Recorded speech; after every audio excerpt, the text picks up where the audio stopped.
What is going on, fellas? Welcome back to another episode of the Always Compete Seahawks podcast. Well, day two of free agency has come and gone, and things on the Seahawks side of things have gone radio silent. The Seahawks not making any moves on day two. Very few rumors, honestly. However, they were dealt a big blow as their big kind of primary offensive line target, Will Fries, has signed a 5-year, $88 million contract with the Minnesota Vikings.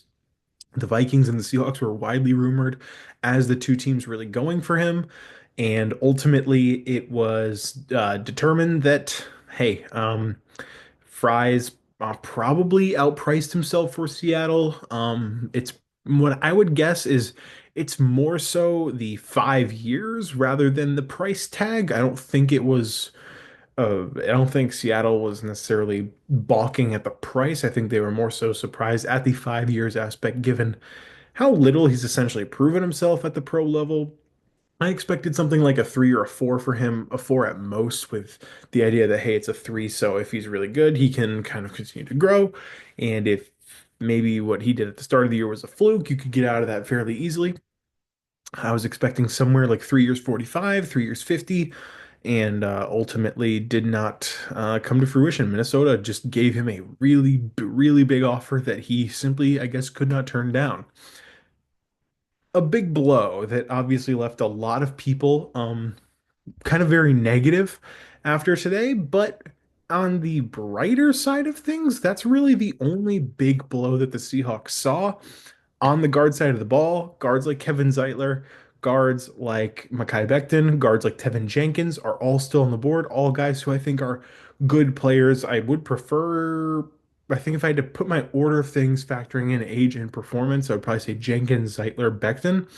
I'm a little skeptical on Becton, but we'll see. We'll see how he fits with the scheme and if he's necessarily going to still be consistent. Um, but yeah, Becton and all those guys still on the board, still open. Their markets don't seem to be that hot. I kind of anticipated that today would be the big day for guards, especially after Will Fries came so early. I was kind of expecting, well, that's going to cause a lot of teams to pivot and go all in on a guy like Becton or go all in on a guy like Tevin Jenkins. Ultimately, didn't happen. So we will see what happens tomorrow, but it is kind of a disappointment that the Seahawks, with all their money, won't leave with their number one target. There were some reports that people seem to be very panicky about on Twitter that, frankly, I am not going to buy all the way in on until I see some kind of more corroborative statements. um, Corbin Smith, I believe, said that the Seahawks offered 3 years 50, and it was more of a money thing, not, it was more of a years thing, not a money thing. Here's what I'll say about Corbin. Corbin is a guy who I respect a lot. I think he's done some good work. This offseason, he's had some big swings and misses. He said that the Seahawks had an offer from the Packers that had a first and Romeo Dobbs in it. It later came out that from the Athletic that the Packers never had an offer, and obviously, if the Seahawks had that offer, they would have accepted it because they had to settle for a late second from Pittsburgh. So, and he was going around saying, "Listen, listen, I have sources," and when it quickly came out that hey, that offer, like the Athletic had said already that that offer wasn't on the table, Corbin said, "Well, I'm going to stick with my sources," and he was wrong, clearly. Not saying that he doesn't have sources, but I would not be surprised if he's fed things sometimes that aren't wholly true and he posts them anyways. I actually had to mute him on Twitter, just not because I don't like him, but because his tweeting has been so constant in response to fans and everything like that that it's been kind of hard to keep track of everything else when a tweet from him is popping up every 5 minutes, and especially when he's tweeting so many things about like so many rumors and reports that don't really seem right to me. Um, Dan Vines, I believe is how you say his name, or Vians, also had a report today that they see that he has two people inside the building, which is always a scary term. So I'm not gonna go too heavy on that either. He said that he heard from a couple people that the Seahawks could have had Will Fries if they just upped the years. Maybe true, might be true. I don't know though. I really don't. I mean, uh, it's a really good contract from Minnesota. I don't think anyone was going to match or top 5 years. I think it's clear that Minnesota was very extremely desperate, probably more desperate than the Seahawks, given their pick situation and given their kind of win now idea. I don't think the Seahawks are in win now. I don't think they should. I don't really think they should have given Will Fries that contract. As much as I kind of like the idea of Fries, I don't think he's worth that money. I think it's a very risky contract that could age very poorly. I was in favor of giving Fries a deal more like what Seattle offered. If Seattle signed him for 3 years, 50, I would take it. Uh, 5 years, 88, there's really nothing you can do. At one point, it's like, well, you weren't necessarily outbid. I mean, a 5 year, 3 years, 50, if what Corbin Burns, baseball, doy, if what Corbin Smith is saying is true, um, the Seahawks, what would have offered roughly like 16.5 million dollars. So that is, Minnesota offered 17 or something like that. That's not the type of thing that'll kill a deal. If you really want it, like $1 million isn't gonna really decide if you have a strong preference. But ultimately 5 years is a lot. It's a lot. So, I'm gonna be very skeptical on those reports. Corbin has had some reporting early in the offseason that's just been very uncertain, very suspicious because he'll say things that you're like, well, if that's true, why haven't they done it yet? Like the Seahawks, if the Seahawks had an offer for a first from the Packers and a receiver, I think they would have taken it. So I just don't see it. And then we have other people coming out and saying, hey, that's actually totally, wholly false. So I'm gonna say any reports coming out from Corbin Smith in the next few days, just be careful. Be very careful because ever since he has left Sports Illustrated, he's been tweeting a lot of stuff. He's been tweeting like a lot more like investigative per sources stuff that does not seem to really be coming to fruition at all. Um, I would mostly stick to reports based from Bob Condata or Brady Henderson or Mike Shandugar. If those guys report something, it's pretty official with Corbin. He's already swung and missed a couple times. I would just be very cautious with what he's been tweeting. But in general, regardless, Will Fries leaving is a huge bummer.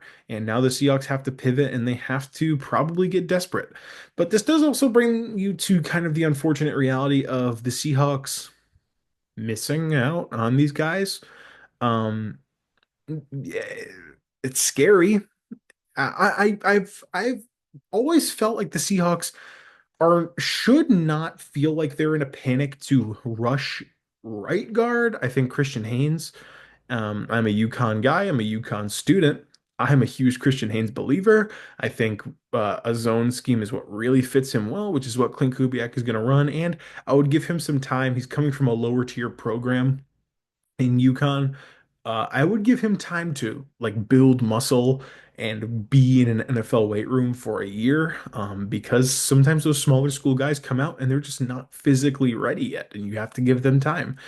So, I think if he can bulk up and just kind of get better towards playing strength, I think he has a real chance to improve. So I would not rush on Christian Haynes and replace him immediately. I think he at least deserves a chance to show what he's got. Now, do I think that you shouldn't go out and sign competition or maybe even draft competition? No, that's not what I'm saying. But I think that all in all, you should give him a chance to prove what he can do out there. I do believe that left guard is a crucial need to fill. As we saw, Laken Tomlinson signed with the Texans. That's a loss. He started every game for the Seahawks this year, whether you like it or not. He did. that is now a position that will definitively be filled by a player that was not on the team last year. I think that's really where Tevin Jenkins fit in. Zeitler is a essentially exclusively a right guard, and while Zeitler might be the better player now, he might be a little bit safer given injury history. I think in general Jenkins probably fits better as a left guard guy. Same thing with Becton. Becton has played exclusively right tackle, right guard in his career. I would doubt that they would sign him to a big deal and say, "Hey, you're going to go slide over to left guard for us." As a guard, someone who's played guard before in their football career, it is difficult when you have to switch. You know, your feet are all different, the way you drop and the way you turn, and a lot of the muscle memory. If you're like Kevin Zeitler and you start 1,000 games at right guard last 1,000 snaps at right guard last year, sorry, you that muscle memory's baked in, and it's gonna be tough to adjust to play left guard. I think you should give Christian Haynes, I think you should give Lamea a shot, and I think you should give either a rookie or a veteran a chance to battle that out in camp. Do not give Anthony Bradford that starting job. I hope he's cut. But at left guard and center, I think you need ads there to really improve this O line. I think left guard is especially the position to watch. I think Tevin Jenkins feels like a guy that fits pretty well, and we'll see if they do anything there, if there's any real interest. I saw a report that the Bengals are one of the teams interested in him, so we'll see how desperate that all becomes in general. So, um, not much else to talk about, right? I mean, yeah, missed out on guard, still no offensive line replacements. Reports that could be erroneous, so I'd be very careful on those. Anything else that's popping to mind? I don't think so. I mean, the Cardinals didn't make any additions, the Niners didn't make any additions.